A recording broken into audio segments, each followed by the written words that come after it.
Hello, this is Matthew and Ickmount with episode 28 of the Lord Nailith, that's right. And I'm here today to talk to you about the dead and the damned churches, that's right. Two specific categories that we see many churches falling into. You see, the big difference that we see between a dead church and a damned church is that a damned church will have a condemnation against them that's working itself out, whereas a dead church may just not be alive.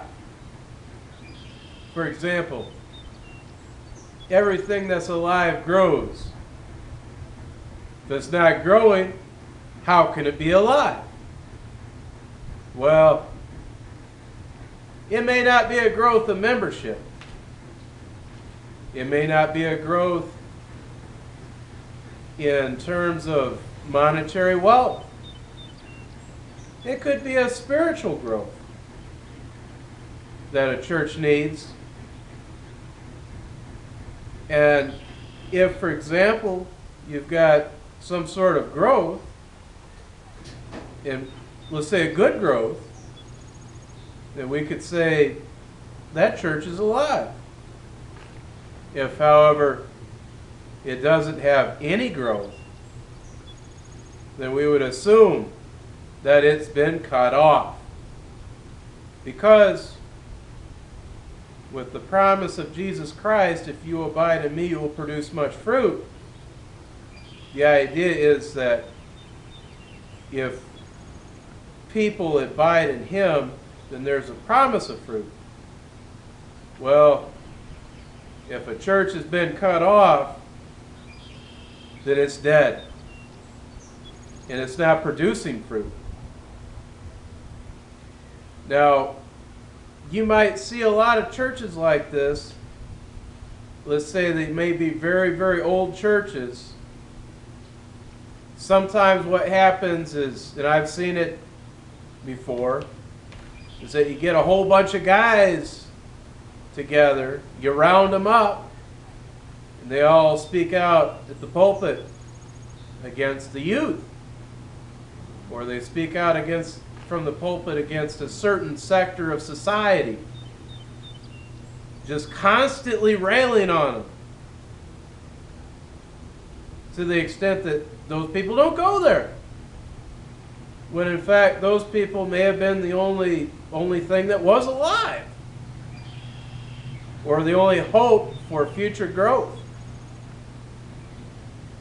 And it may just be a venom, sort of like a viper. Jesus used the phrase, "you brood of vipers," one time, indicating that people do brood of vipers. That there's this venom, this venom that goes out. And when people are charged with that venom, and when they go out, it can kill God's children. And it could prevent future growth. Now, a damned church, being one that has a curse against it, these are easy to identify sometimes. When you see a church that's full of homosexuals, bisexuals, lesbians, transsexuals, and various other categories of transgender people or whatnot, then we could assume if you see those people there and they're not repentant of their sins, their sexual sins, but instead live in perversion, then that would be a church that is cursed. Especially if the church promotes that kind of thing. Then you'd call that a damned church. One that has been cursed by the Lord.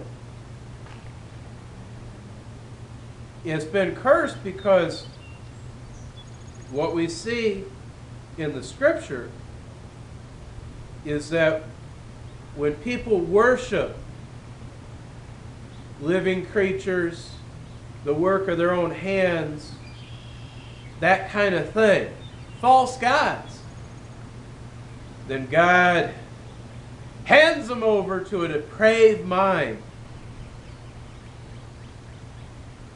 And quite frankly, what they thus do is they substitute natural relations with the opposite sex for unnatural relations,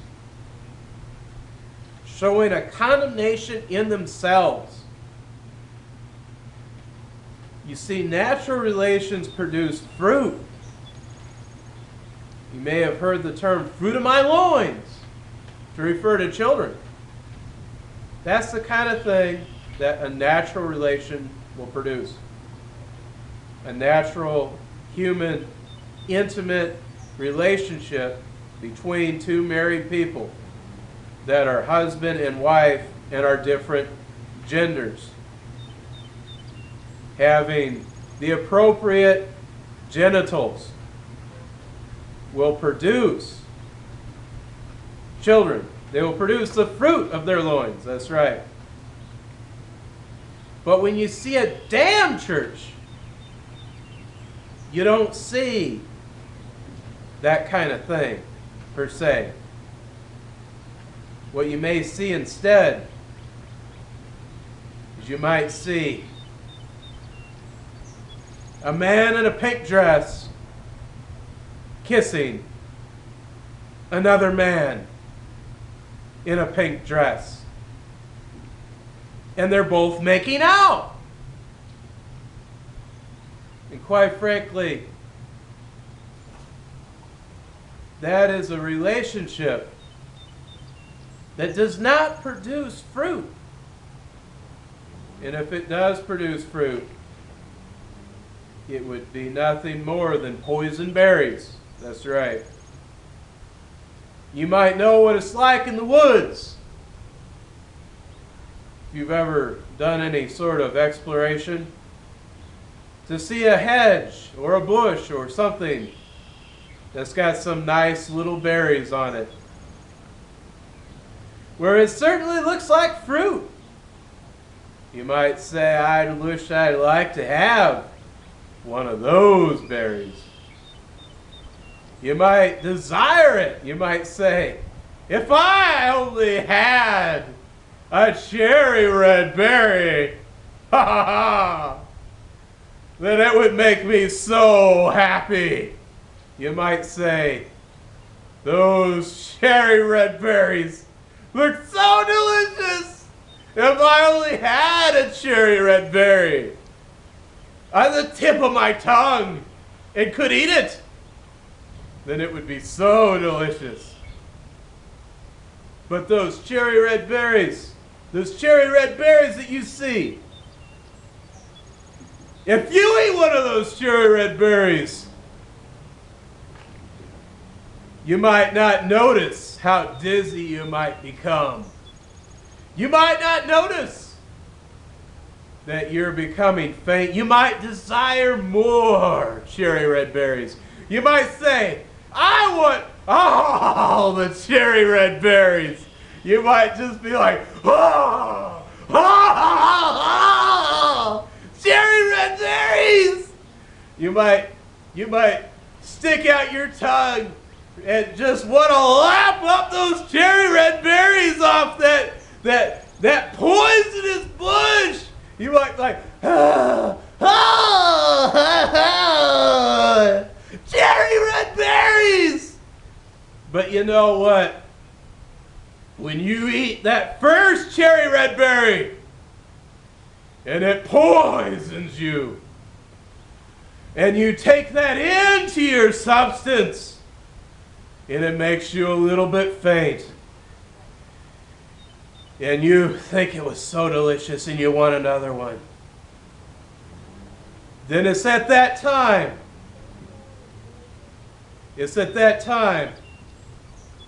that you might discover that that's not good for you. Not only might you discover it's not good for you, but you may find out very quickly that it's a death that awaits you very quickly, and a very quick condemnation. That's right. And so I thank you very much for watching episode 28. That's right, 28 of the Lord Nailith. That's right. And God be praised.